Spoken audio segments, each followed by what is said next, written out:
used to believe that changing your life required something dramatic, some massive breakthrough, some once-in-a-lifetime opportunity that would suddenly flip a switch and turn confusion into clarity, weakness into strength, and uncertainty into confidence. But the truth I discovered over time is much quieter than that, and much more powerful, because real change doesn't arrive like an explosion, it arrives like repetition.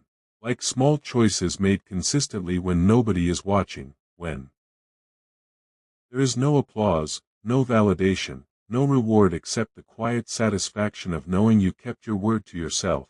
And that is where my life began to shift, not when I felt motivated, not when I felt inspired, but when I decided that how I felt would no longer control what I did, because feelings are temporary but habits build identity.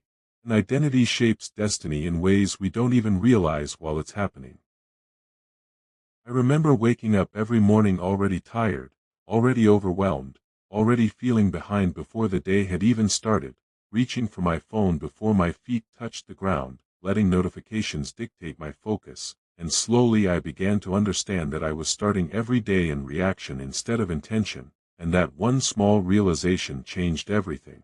Because the moment I chose to wake up earlier than I needed to, even just a little earlier, I gained something I hadn't felt in a long time, which was control. And that quiet time before the world woke up became sacred.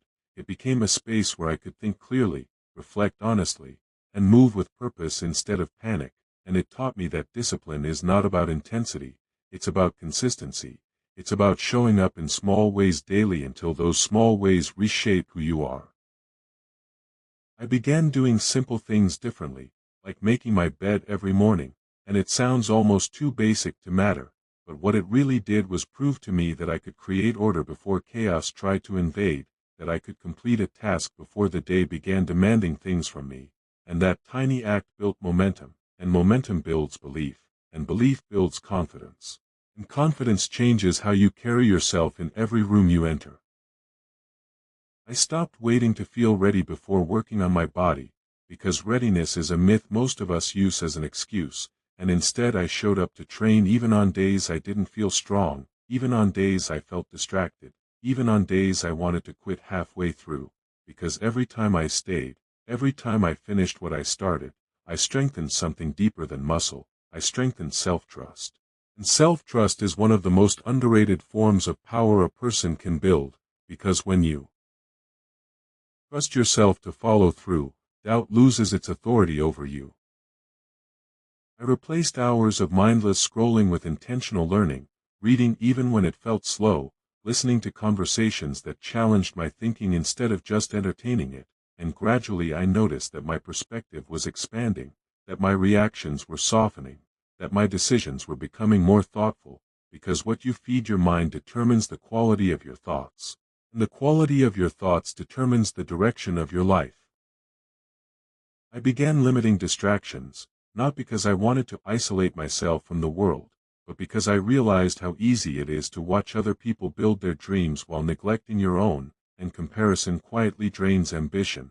It makes you feel behind even when you're progressing, and once I reduced that noise, I felt lighter, more focused, more grounded in my own path instead of measuring it against someone else's timeline.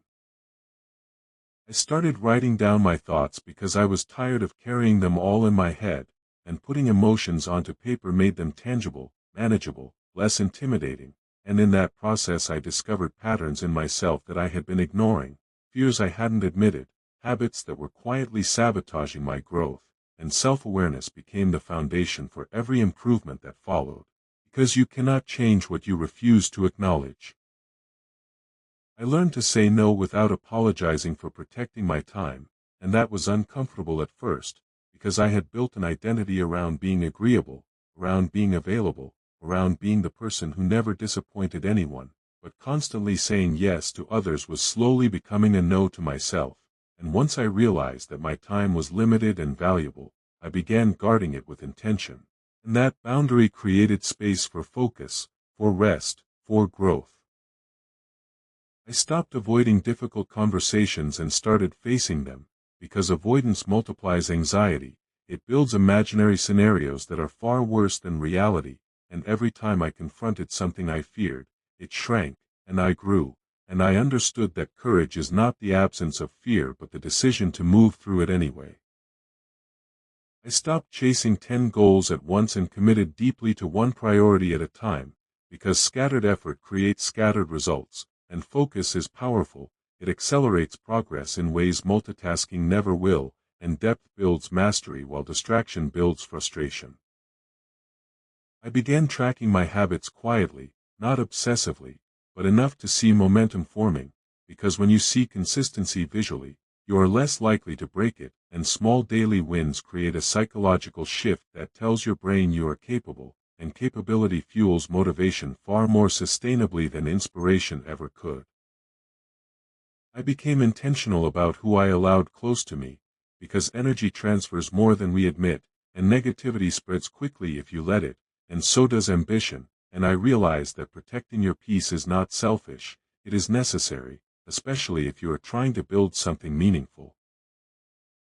I treated my body with more respect, understanding that mental clarity is deeply connected to physical discipline, and when I began eating with intention instead of impulse, sleeping with structure instead of chaos, moving with purpose instead of laziness, my thoughts sharpened, my mood stabilized, and my productivity increased without forcing it.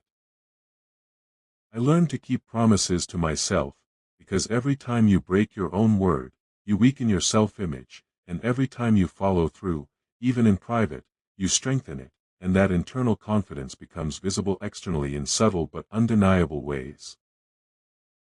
I practice gratitude intentionally, not as a cliché, but as a grounding force, because ambition without gratitude creates emptiness, but gratitude without ambition creates stagnation, and balancing both allowed me to strive without feeling constantly dissatisfied.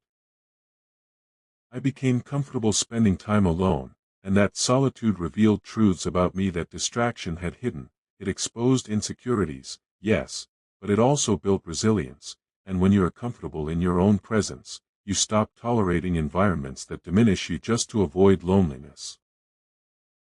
I shifted my focus from chasing fast money to building valuable skills, understanding that skills compound over time and create opportunities that shortcuts never will, and that long-term thinking separates sustainable growth from temporary success.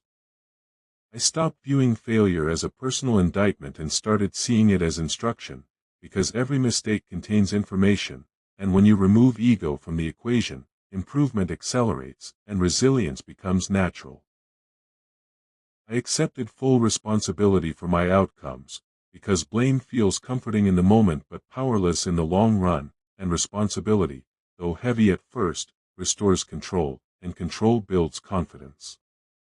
I visualized the future version of myself regularly, not in a fantasy way, but as a standard, asking whether my daily actions aligned with the man I wanted to become, and that question guided my decisions more effectively than external pressure ever could.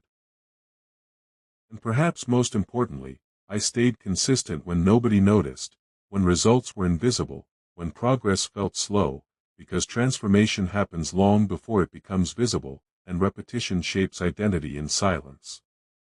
None of these habits were glamorous. None of them looked extraordinary in isolation. But together, over time, they reshaped my mindset, my discipline, my confidence, my direction, and my sense of purpose. And that is what most people misunderstand about change. It is not dramatic. It is deliberate. It is not loud. It is consistent. It is not about intensity for a week.